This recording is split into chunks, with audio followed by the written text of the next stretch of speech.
Hey, I'm Lisa Curley Mallis, and I'm here with Laura LaCursey, and we are excited that you're joining us today to talk about ways to embrace your new normal.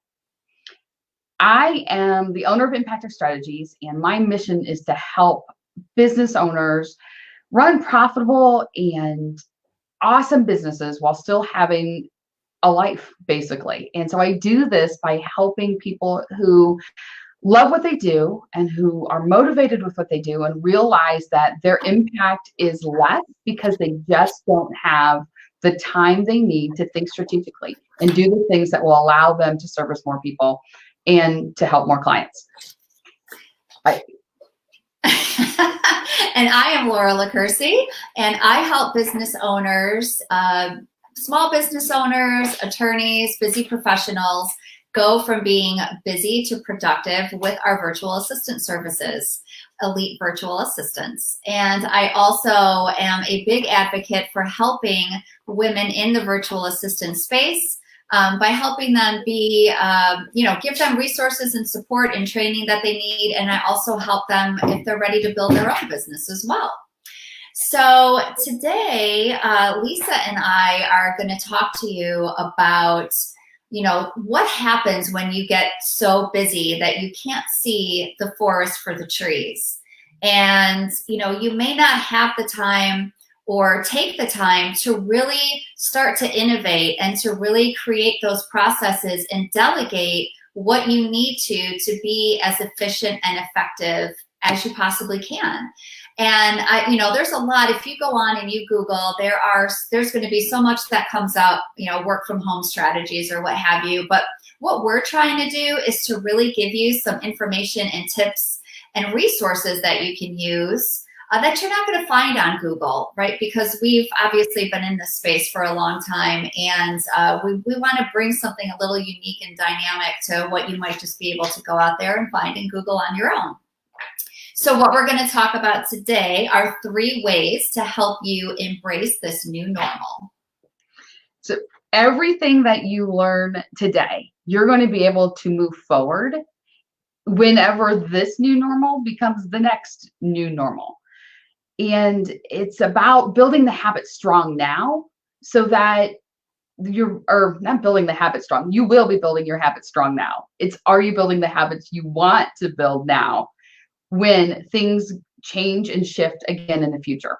So we want to talk first about embracing the difference.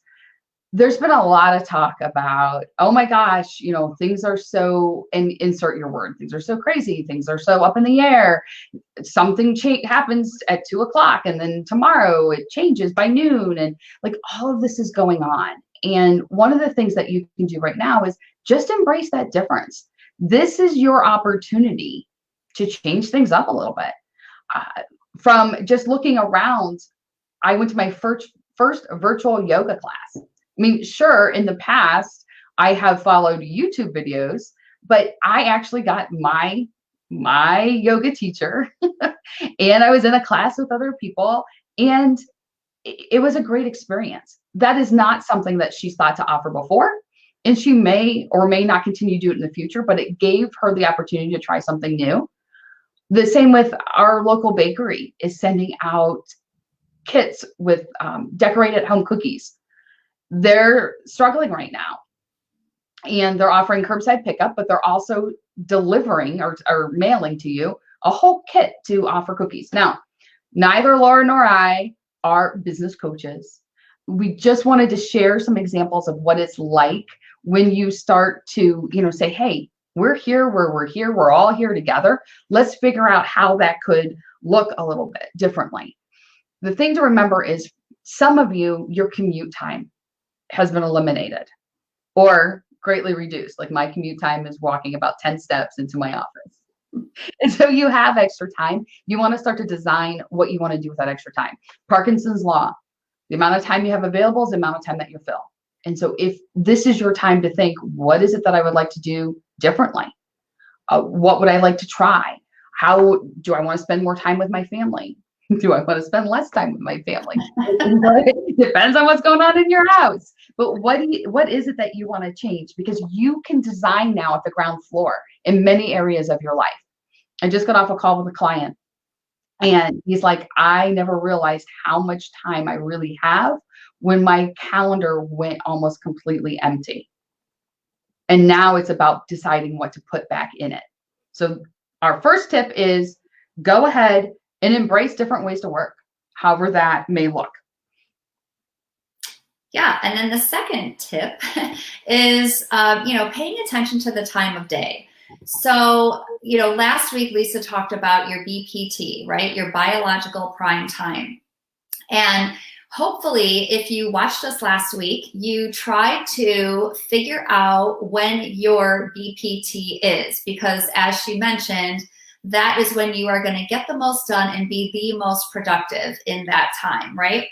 And what you want to do is just make sure that you are in control of eliminating distractions during your biological prime time. So, because I actually had it a little confused thinking, well, maybe we need to find the time that there aren't distractions in the house, but right now there's probably never going to be that time. So you need to just work on making sure that you can eliminate those distractions during your biological prime time.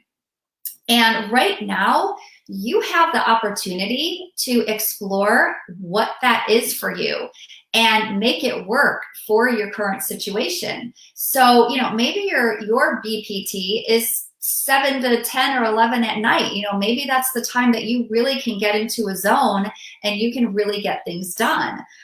So make that your BPT, and you also, you can play with it now. You can try different times of the day and see what's going to work best for you.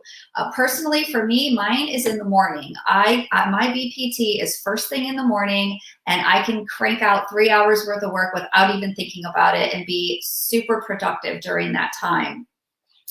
And I'm going to be honest here. I'm not going to lie. I have worked from home for 23 years and I am struggling right now, even though I have moved through every phase of life with my kids, what have you. And it was hard. I got settled into my ways being home by myself for so long, and now everybody's here. So I think it's okay just to understand that we're all struggling together, no matter what your situation is. And, now is just the time, now that we're in our second week here, at least in Ohio, we're in our second week of really, making this a new normal for us. And just try to pay attention to that time of day that's going to work best for you.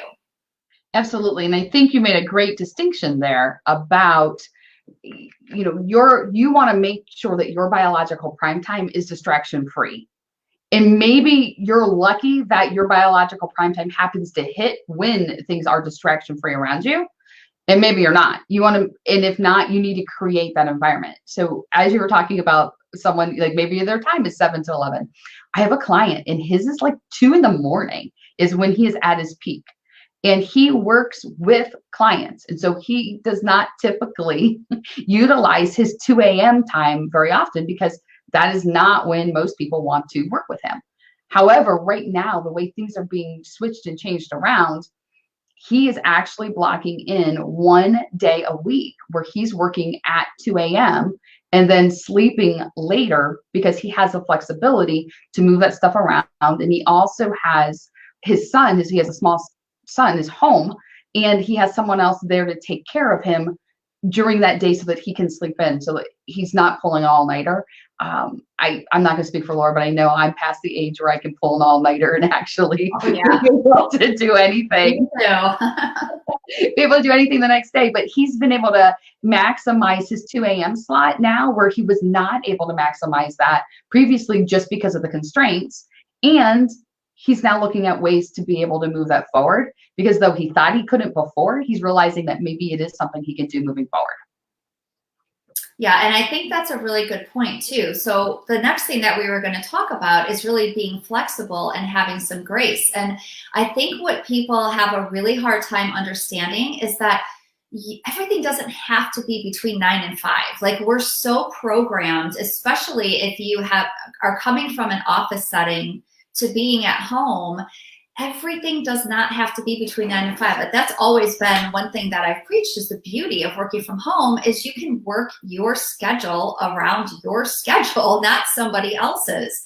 So I think what is important to remember is those non-essential tasks that don't have to be done during the day. You can do them at another time now. So you could do them in the morning, or you could do them later at night, and only do the stuff that has to be done during the day, so that if it is nice outside, we can get outside, especially right now. So you can breathe some fresh air, you can get some sunshine. And it's just really trying to figure that structure out and what's going to work for you. And, especially if you're working with a team, if you're coming from an office setting and, your team is coming together working this way, try to mesh schedules and see, okay, when can we schedule these, meetings, or, when we need to get information to each other, so that everybody can really have their own schedule that is going to work for them and their unique situation right now. I think that's really important, because everybody's is going to look different, right? It's going to look different if you have little kids at home, if you don't have kids at home. Everybody's going to be in a different situation. So it's really being flexible and having some grace. And not everybody is really comfortable with the tech side of things. Not everybody is, really understands, how to use Zoom or how to use Google Hangouts or the video conferencing in general, if it's something that you're not used to. So, teach people when you can. And I could just die laughing right now, but I'm sure everybody's seen the video of poor Jennifer, on the Zoom call. So we just want to make sure that we are, offering assistance wherever we can, and making sure that, take advantage of this right now. Take advantage of the fact that you definitely can adjust your schedule to fit your lifestyle a little bit more right now. Absolutely. And I know we've all seen the Jennifer call, poor woman. So while we're talking about, being flexible and having grace, there's also the ability right now to embrace different ways to connect. We can get into a rut and we do things because we've always done them. And don't get me wrong, routines are important. To be productive and be effective and be efficient, you need structure. We all need different amount of structure, but we definitely need structure. But we also can get caught in that I'm doing this, or I'm going here, or I'm having this call because I always had. I've always done it because I've always done it. And so therefore I'm going to keep doing it. So explore different ways to connect. Right now there's a lot of virtual coffees going on and virtual happy hours going on. And I am not minimizing the importance of being actually in the same space with people face to face. I also know that many of my clients are finding that their connection calls are much more to the point because they're virtual. So definitely explore those ways, different ways to connect, and think about what do you want to keep in your schedule and calendar moving forward. So let's talk about your team for a second.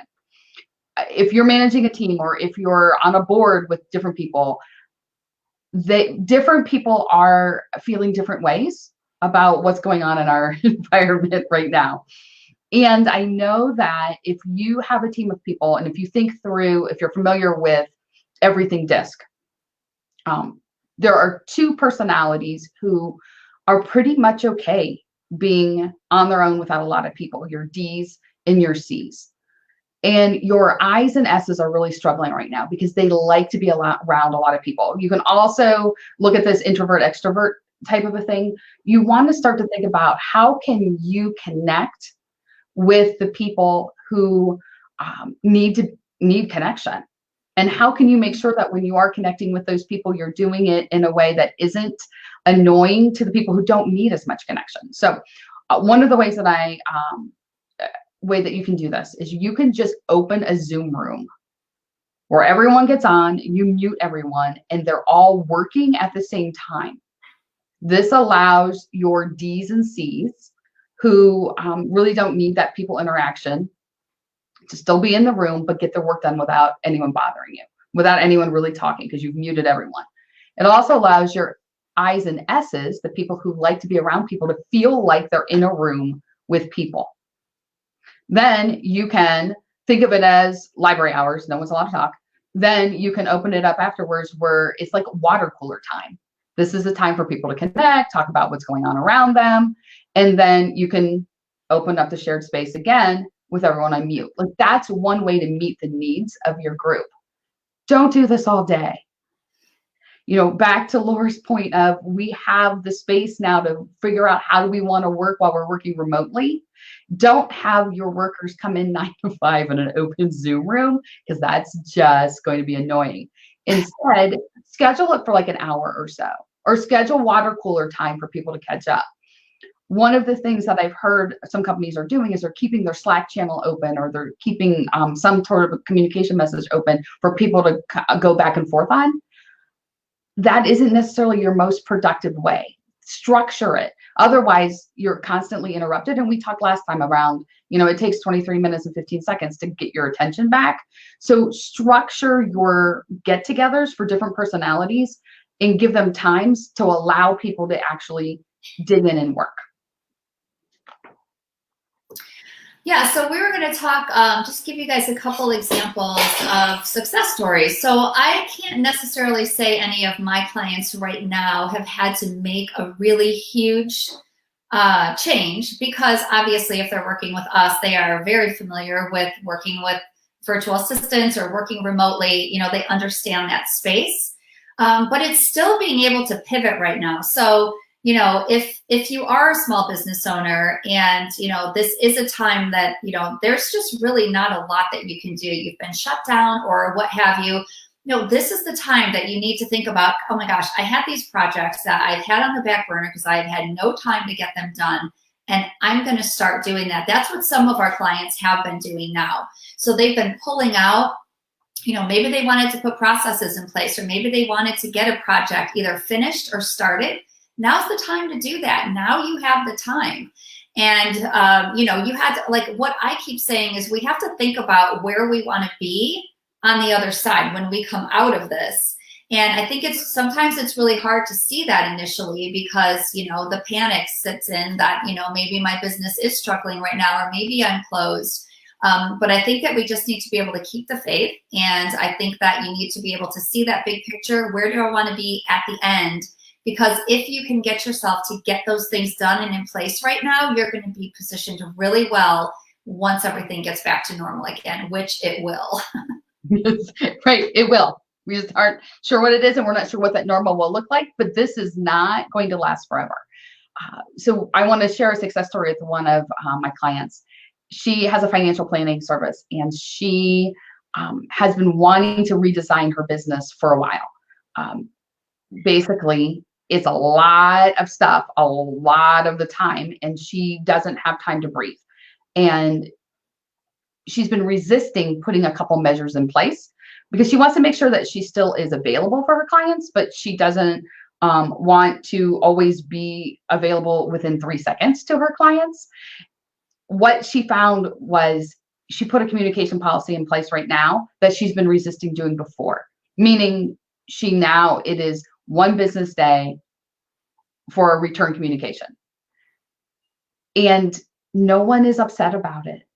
Like she thought, oh, some of them are used to hearing with me within 10 minutes. What's going to happen? No, people get it right now. So now's the time that you can start to put into place different processes and procedures that you were resistant to before, because people right now are open and seeing a lot of change anywhere. And you can carry that, to Laura's point. What do you want it to look like on the other side? She can now carry that through. She was also able to take it one step further. And when we talked through some things yesterday, she recognized that her zone of genius and her unique skill is actually giving the financial advice. And what she doesn't want to do is the implementation pieces. And so she was able right then to identify that's where she was and make plans for how to bring in someone to help do the implementation piece, so she could just do the planning. That's been a goal for her. She couldn't see how it could happen. But as soon as she no longer had people in her office for multiple hour appointments, she had a little bit of space where she could think. And so she's redesigning her business model and how that's going to look on the other side. And so I invite you to take this opportunity to do the same. So here's where we are. Our goal is to keep it under 20. We're going to do it within a couple seconds. 20 seconds. This will be a quick wrap up, but we're happy that you joined us, either joined us live or that you are watching this later. And we invite you to reach out and ask us questions. Give us comments. Laura and I are going to do this every week. Next week will be Wednesday, noon Eastern again. same time as this time. And we want to answer your specific questions. We can only do that if you actually leave those questions for us. So, hint, hint. I know I was really, sliding that in there. Just tell us what you want to know. We will talk next time we want to talk about how to embrace a couple ideas on how to be more efficient during this time. And again, Laura and I are spending a lot of time discussing what we want to share with you so that it's stuff that you're not going to grab easily off of Google. We want to give you some really insightful ideas. And one of the ways that we'll be able to do that is if you give us some of the things you're struggling with. But next time we are going to talk about ways to be more efficient, because the habits you're building now are the habits you'll have when we get to the other side, and we want you to build good ones. So until then, we'll see you next time. Yep. Thanks, everybody.